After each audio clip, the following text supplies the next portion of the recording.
Os santos são sinais da presença do ressuscitado na história. Hoje, dia 28 de fevereiro, celebramos São Romão. Nosso santo de hoje nasceu no ano de 390, na França.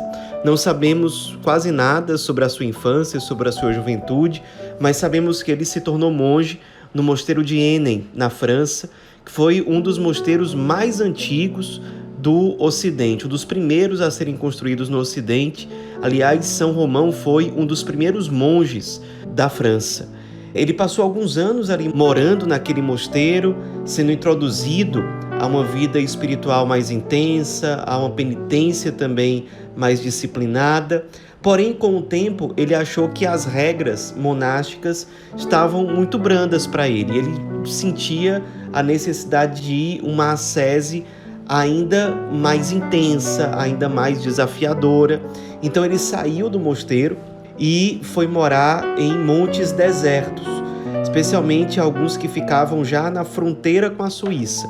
Ele passou alguns anos ali morando sozinho, escondido, em total silêncio, vida contemplativa, ascese, penitência, vivendo como um verdadeiro eremita. O irmão dele, que se chamava Lupicino, queria muito reencontrar o irmão, então viajou à procura dele. Ele não tinha certeza exatamente sobre onde Romão estava, mas depois de muita procura, depois de alguns anos, ele conseguiu encontrar Romão ali no deserto e acabou se tornando discípulo de Romão. E foi sendo introduzido à vida eremítica pelo irmão. Aos poucos, outros jovens foram aparecendo, se juntando a eles, e foi se formando uma pequena comunidade de vida religiosa consagrada. Todos ali, especialmente Romão e Lupicino, eram homens muito místicos, de profunda espiritualidade, de profunda intimidade com Deus. E aconteceu com eles aquilo que acontece em geral com aqueles homens muito santos, muito próximos de Deus. Eles são muito tentados.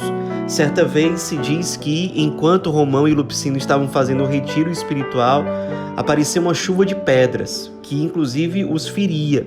E eles pararam de rezar por conta desse perigo. Depois, pouco tempo depois disso, fazendo uma pequena viagem, eles se hospedaram na casa de uma mulher que profeticamente disse para eles o seguinte: vós deveríeis lutar corajosamente contra o demônio e não temer os embustes e ódio daquele que tão frequentemente foi vencido pelos amigos de Deus. Se ele ataca os homens, é por medo de que eles, por suas virtudes, subam ao lugar de onde a perfídia diabólica os fez cair.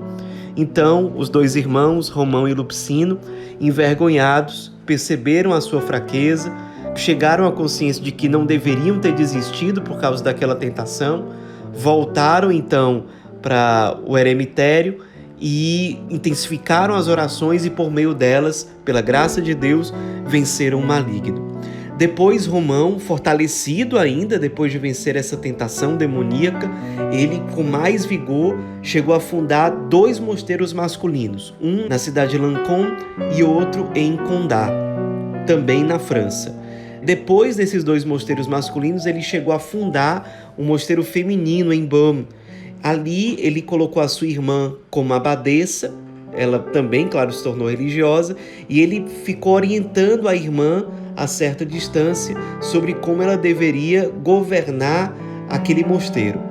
Os 2 irmãos juntos, Romão e Lupicino, faziam o trabalho de acompanhar os 2 mosteiros masculinos, se revezando nessa função. A última palavra sempre era de Romão, mas os 2 estavam sempre em profunda sintonia. Foi conhecida também uma viagem, uma peregrinação que Romão fez até o sepulcro de São Maurício, em Genebra, na Suíça. Ele, nessa peregrinação, foi acompanhado por um discípulo dele, monge, chamado Pelade. Eles, durante essa viagem, se hospedaram num casebre onde moravam 2 leprosos. E Romão, vendo naqueles 2 leprosos a presença do próprio Cristo, fez questão de abraçar os 2 e no outro dia, no dia seguinte, já de manhã cedo, milagrosamente os 2 leprosos estavam curados. Aliás, vários outros milagres, curas extraordinárias aconteceram na vida de várias pessoas por intermédio de São Romão ao longo da vida dele, quando ele saía numa peregrinação, quando ele saía para fazer momentos de evangelização, de pregação. Isso era muito comum que acontecesse. De fato, ele era um santo extraordinário, um homem muito místico. Voltando dessa viagem que ele fez até o sepulcro de São Maurício, ele decidiu intensificar a solidão, a vida de oração, o silêncio. Então ele voltou a viver recluso numa cela, no mosteiro de Énem, e ali ele passou o resto da vida em total solidão, com pouquíssimo contato com outras pessoas, se dedicando totalmente à ascese, ao silêncio, à vida contemplativa, até que ele morreu já com 73 anos de idade, no dia 28 de fevereiro de 463.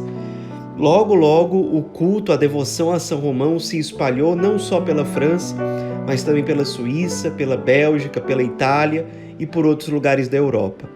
Nos inspiremos na vida do nosso santo de hoje, esse monge, fundador de mosteiros, um dos primeiros monges da história da França, e que marcou a história da evangelização desse país, fundando uma comunidade religiosa que marcou a época, que está ali nos primórdios do surgimento da vida monástica no Ocidente, e um santo muito espiritual, de profunda intimidade com Deus, de profunda virtude, e que no seu tempo foi resposta pela fidelidade a Deus até o fim, sobretudo no silêncio, na oração e na ascese. Nos inspiremos para que nós também sejamos resposta dentro das nossas circunstâncias, segundo a vontade de Deus para nós. São Romão, rogai por nós.